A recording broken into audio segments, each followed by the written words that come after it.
Hi, I'm Trefina, and welcome to my channel, Healing with Hope and Encouragement. I share my experience and watch till the end because I will always give an encouragement.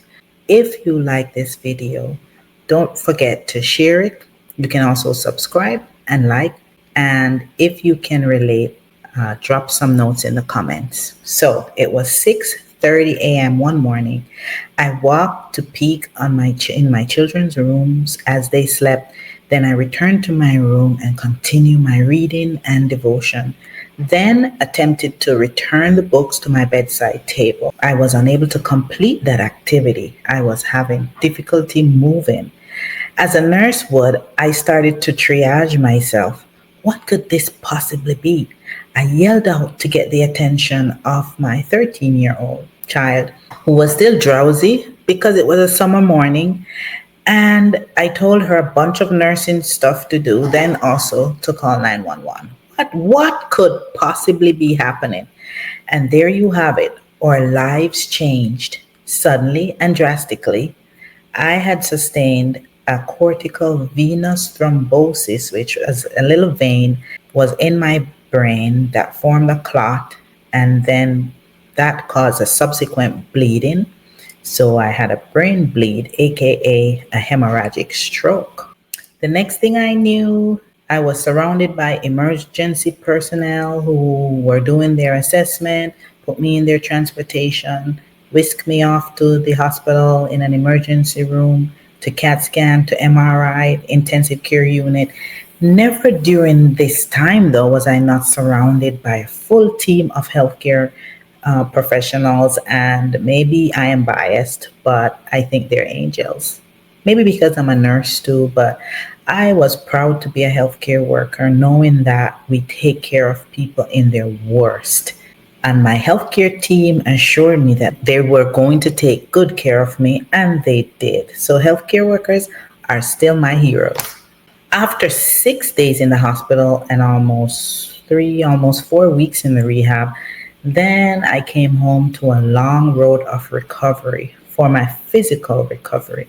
It took a while. In fact, it's been a year and a half, and I'm still going through physical recovery. I want to call it kind of like a retreat sometimes because I got so much more than physical healing. I also reflected spiritually. You know what? There was a lot of time on my hands when I was bedridden or wheelchair ridden, when I had no choice but to think. I was inspired spiritually, but I got a lot of time to take care of my spiritual, mental, relational, and financial self. Recovery was needed in all those areas, though, and I learned fabulous lessons, which is why I'm here on Healing with Hope and Encouragement, because along my journey, I learned a lot of things that I am using to encourage people and to give them hope.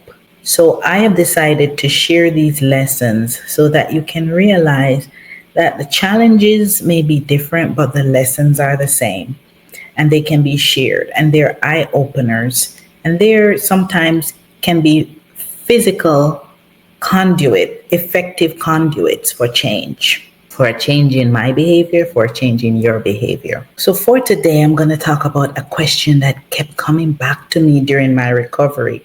The question that kept coming to me through my entire recovery was why?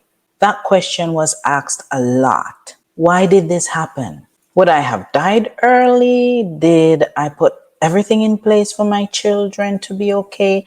Did they know what values they were supposed to have? Are they okay spiritually? Will they be okay financially? Why is this happening to them? Why is this happening to me?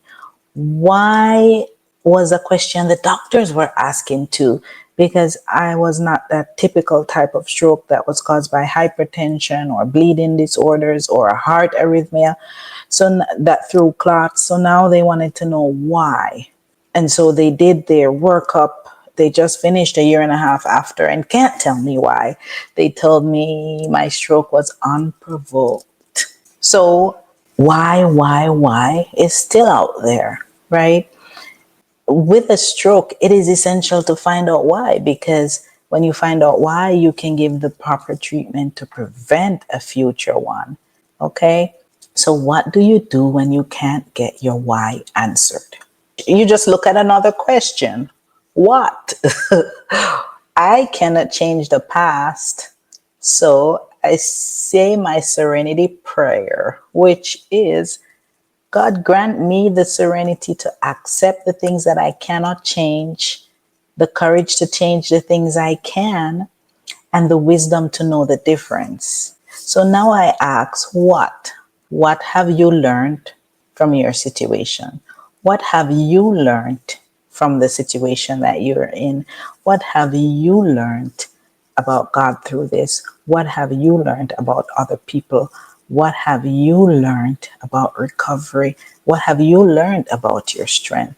And so, friends, we can never fully understand why certain things happen, but we can find comfort in knowing that God is still in control. He sees the bigger picture and He works all things for our good.